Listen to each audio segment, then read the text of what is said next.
Hi, and welcome to more of our AUA 2018 coverage. We're delighted to be able to speak with Dr. Matt Cooperberg, who is an associate professor of urology, epidemiology, and biostatistics at the University of California, San Francisco. Great to see you, Matt. Great to be here. So I think really one of the things that is most exciting in terms of localized prostate cancer and diagnosis of prostate cancer in general that just came out last week in JAMA were the final recommendations for the USPSTF on PSA screening guidelines. So I'd love to hear your thoughts on the changes that were just published. Sure. So it's a perennially controversial question, of course, how we should be optimally screening for prostate cancer. The new C recommendation is not much of a change from the draft that they released late last year. It's obviously a step in the right direction. They've gone from recommending that nobody be screened ever to a screening recommendation for men 55 to 69, that they at least have a shared decision-making conversation with their primary care doctors about whether or not to screen. With this change, they are now much more in line with most of the other guidelines out there. The AUA, the ACS, the NCCN have all been recommending shared decision-making for a number of years, so the task force is no longer the outlier in that regard. It is progress. There are still some major flaws in the way they have programmed their evidence review, in the way they kind of handle the data from a methodologic standpoint, and in some of the specifics of the conclusion. But like I said, it's a step in the right direction. I think that one of the major problems is still this 55 start age for screening is probably later than it should be. There's actually quite a bit of data that earlier screening is more effective because there's less BPH, so less contamination of PSA, if you will, in younger men. And it's actually quite a good evidence base for screening men in the 50 to 55 age range based on the Cooperberg study, and outside of the core age of the RSPC, we've got randomized trial data, and then we've got really good cohort studies from Malmo and from HPFS looking at even earlier ages. I think they could have made a very defensible argument about screening 50 to 69 based on those RCTs, and they chose not to do that, which is unfortunate. But again, at least now there's concordance, I think, across the guidelines for shared decision making. Then the question becomes, what should that shared decision-making conversation look like? And there are, some of the other limitations in the statement is a myopic view of screening benefits at 13 years. The screening discussion for men 50 or even 60, or frankly these days even 70, is not about a 13-year horizon. It's about a 20, 30-year horizon. And when you look at the patient guide that kind of came with the guideline, it's very misleading because they talk about one life saved at 13 years. Well, that's not the relevant time frame that a man cares about who is 50 or 60. It really is the 20, 25 years. And over that time frame, the number of lives saved with screening, of course, increases substantially. The harms are also overstated. They take sort of a worst-case scenario in terms of the risks of incontinence and long-term sexual dysfunction after treatment. They cite studies that are in the literature, they are published, but it's a selected view of the literature, and they ignore a lot of studies showing the better outcomes that are achievable in higher volume centers. So it's definitely progress. It's definitely a step in the right direction. I would still always encourage primary care doctors to learn the evidence a little bit themselves, to look at the other guidelines. I still think the NCCN is probably the closest to what we should be doing. The problem with all the guidelines, though, is that none of them really tells us how to screen, in part because the RCTs have not really addressed those questions. We know from PLCO that annual screening starting at 55 or 60 or 65 is not optimal. We have a good sense from some of these cohort studies that men who have a low baseline test really can defer further testing for many years. And I think that's the concept that we're really trying to push now, is this idea of smarter screening. We should be thinking about PSA more like a colonoscopy. If your PSA is low at baseline, and low means less than 1 for young men, not 4, you really don't need another test for a number of years. For men who have a slightly high PSA, we are now very interested in secondary testing with things like 4K and Phi or Select MDX, which are these secondary tests with very good negative predictive value for clinically significant prostate cancer. MRI is also in this category. So an elevated PSA does not mean a biopsy. And then, of course, biopsy and diagnosis of prostate cancer should not and cannot mean immediate treatment. And that's where I think risk stratification is finally getting out of the academic world into real-world practice when we look at what's happening with active surveillance rates around the country. So can you speak a little bit more about that? I know that active surveillance is really part of your passion. And the USPSTF's guidelines, I think, were both meant to enhance our ability to detect these higher risk cancers, but also make sure that we're not over-treating patients. And I think that you as an individual and your field of urology has really pivoted on practices in the 90s where everyone with a diagnosis of prostate cancer seemed to get a prostatectomy. And active surveillance really is limiting harms to patients and is increasing in its frequency of use. So I'd love to hear your thoughts on it. Yeah, no, that's exactly right. And the task force, it's all about benefits and harms. And everybody acknowledges that there are benefits of screening, there are harms of screening. The question is, how do you evaluate those and how do you weight them? And there's no question that, of course, the most important harm of screening is the harm of overdiagnosis and overtreatment of low-risk disease. We know low-risk prostate cancer kills almost nobody. Even over 20, 30-year follow-up. There are those of us that think we shouldn't even call it cancer when we're talking about this one microfocus of low-grade disease. And we do a great disservice to men by giving them that label, that diagnosis. But active surveillance really has, I think, finally gotten out of the academic world. You're absolutely right. Through the 90s and even through the first decade of this century, a diagnosis of prostate cancer meant treatment for prostate cancer. And we were among the centers that showed that over and over again in the community-based registries that we've run. And really, just in the current decade, we really have seen a paradigm change whereas before active surveillance was used for less than 10% of men, now it was 40% in the large registry that we've run here. In the Michigan Consortium, which is collecting data across the entire state, it's up to 50%. I was actually just at one of the poster sessions here just a few minutes ago, and there are data from the Optum database, which is a big national payer database looking at both Medicare Advantage patients and younger men with private pay insurance, where surveillance is up to about 20% of all localized prostate cancer, not just low-risk disease. And if you do the math, that is, again, going to be about 40 to 50% of low-risk prostate cancer patients. So we really are seeing a real paradigm change. It's amazing how quickly it's happened. It really is just in this current decade. There are those of us that think part of this probably was a reaction to the task force. And if the task force did anything good with the D recommendation, I think it was really forcing this wake-up call that overtreating prostate cancer is not an acceptable stance for us to have as a treating community. And I was definitely in the camp that was saying for years, if we don't fix the overtreatment problem, we cannot regain control of the conversation about early detection. Yeah, absolutely. And it's wonderful. And I just want to state that again, 40 to 50% potentially of these low-risk patients who are appropriate for active surveillance are now there. And I agree with you. That's really fast. Medicine does not usually move very quickly. So phenomenal work by your group and others at raising awareness and helping providers and patients feel safe in that decision.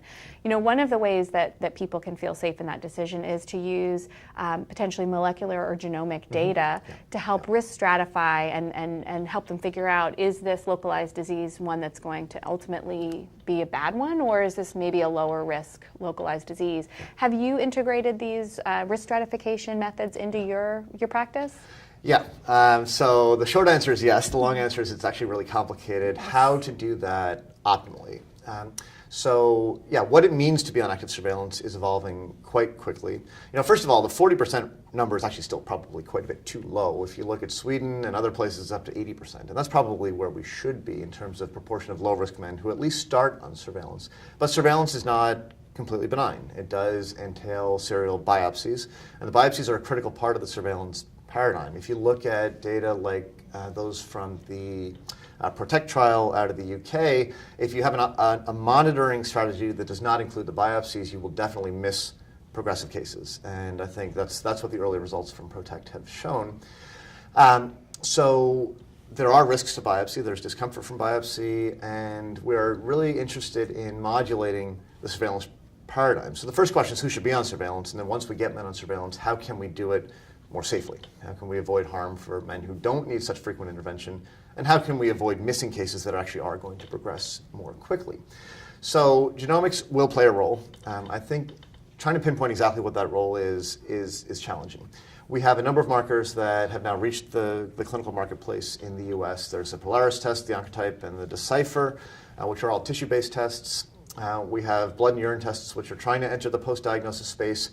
And then we have MRI. And MRI really needs to play in this same space and answer the same questions about proving efficacy. I think there was just a New England Journal paper about using MRI in the pre-diagnosis space as a secondary test between between PSA screening and biopsy. In the post-diagnosis space, there's a lot of interest in MR as in biomarkers, but again, the devil is in the details.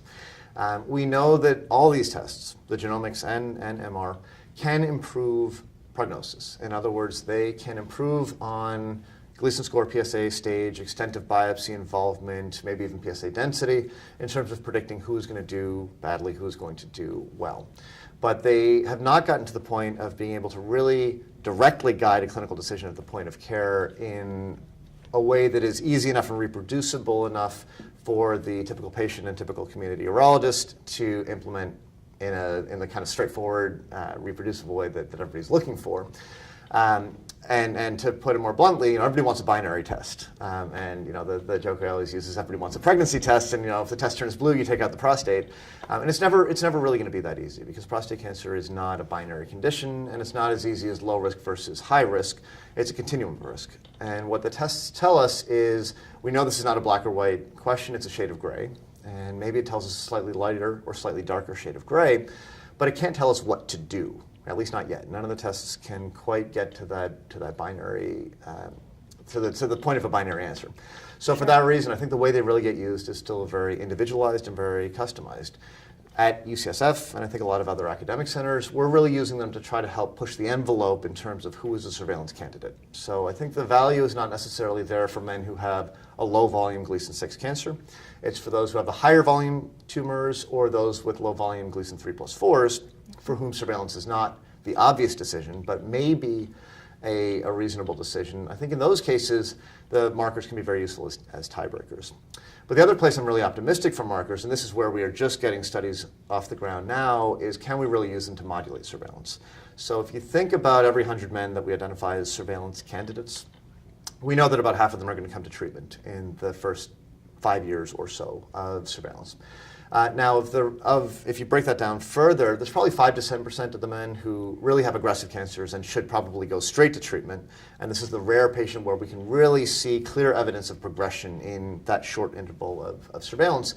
But then there's a very large pool of men who have absolutely no sign of cancer progression. The next biopsy is negative, or we see one speck of 3-3 over and over again. The PSA is stable or downgoing. And these are men that frankly don't need to be on active surveillance at all. They can be on a less active surveillance protocol. We could probably think about it more like watchful waiting, frankly. And if we could validate a marker that could allow us to defer the next biopsy for 4 years, 5 years, that becomes highly actionable, highly valuable. It avoids side effects, it avoids risks, it avoids a lot of cost.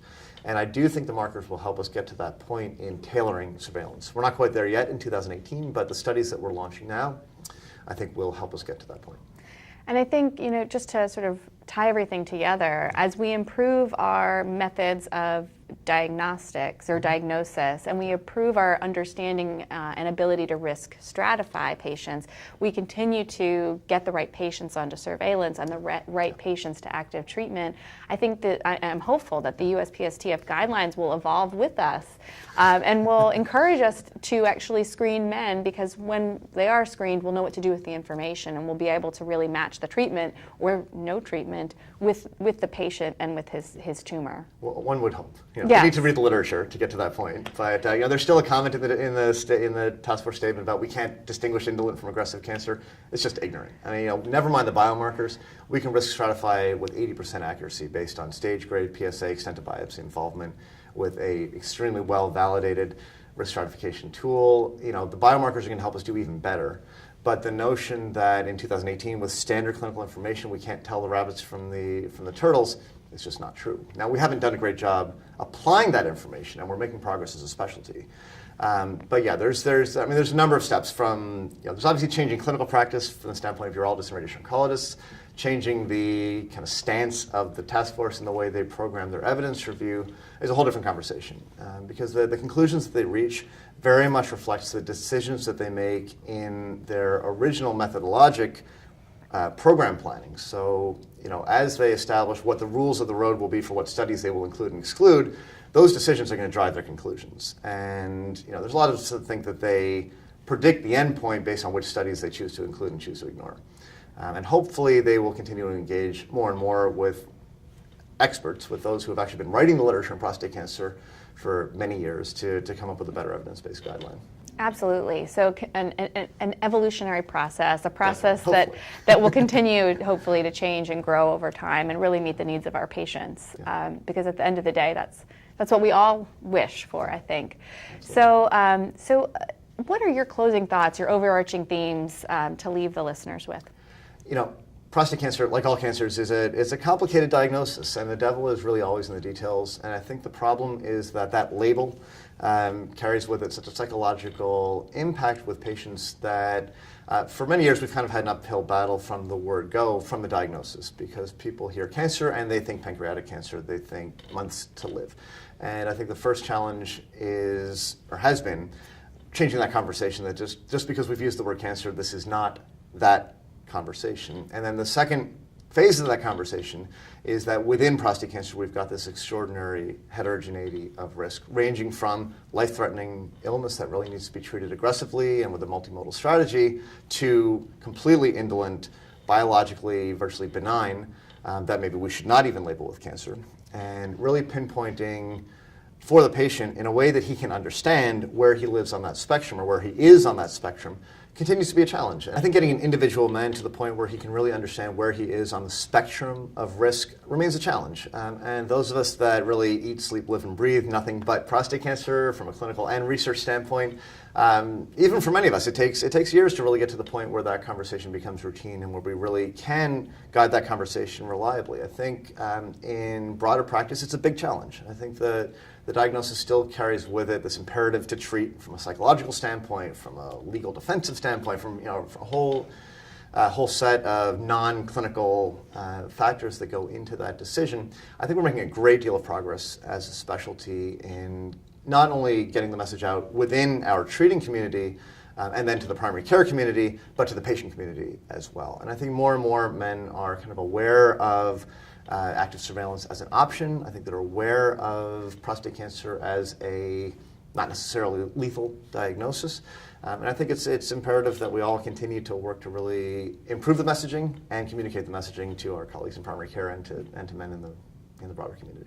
Absolutely. So really communicating to patients that you can live well if you have low-risk disease on active surveillance. If you have high-risk disease, that is a deadly disease, and we need to take care of it with whatever intervention is appropriate for that patient. These are important messages, and I do feel like we are aligning better as a field, and hope that we can continue to work with the USPSTF and the data generation to do the best that we can for our patients. But thank you so much for your time. Always a pleasure.